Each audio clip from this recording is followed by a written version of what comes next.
আমরা ছোটবেলায় অনেকেই শিখেছি, পড়েছি, মুখস্থ করেছি 130 ফরজের কথা। মক্তবে আমাদেরকে শেখানো হয়েছে মোট ফরজের সংখ্যা হলো কয়টি? 130টি। এটা কোরআন এবং হাদিসের দৃষ্টিতে কতটুকু সঠিক?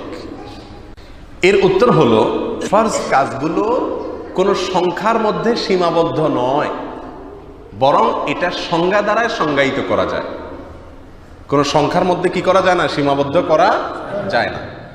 কোরআন এবং হাদিসের কোথাও বলা হয়নি মোট ফরজের সংখ্যা টোটাল এত, এরকম কোন সংখ্যা কোরআন হাদিসে কোথাও নির্ধারণ করে দেওয়া হয় নাই। একজন লোক তিনি ব্যবসায়ী, তার জন্য হালাল ভাবে ব্যবসা করা ফরজ। একজন লোক বেকার, এই ফরজটা তার উপরে বর্তাবে না। একজন লোক তার মা বাবা বেঁচে আছে, তিনি মা বাবার প্রতি সদ আচরণ করা তার উপরে ফরজ। আরেকজন মা বাবা বেঁচে নাই, এই ফরজটি তার উপরে বর্তাবে না। একজন নারী, তার স্বামী আছে, তিনি স্বামীর নির্দেশ মানা তার জন্য ফরজ বা ওয়াজিব, কিন্তু আরেকজনের স্বামী নেই, সেটা তার উপরে বর্তাবে না।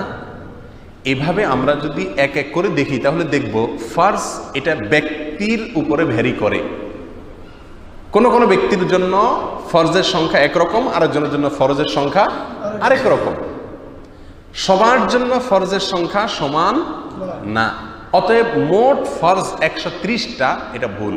কোরআন হাদিসের বিশুদ্ধ দূরের কথা, কোনো জাল হাদিসেও বলা হয় নাই টোটাল ফরজের সংখ্যা 130টি। তাছাড়া 130 ফরজের মধ্যে এমন কিছু ফরজের কথা বলা হয়েছে যেগুলো আসলে কি না, ফরজ না।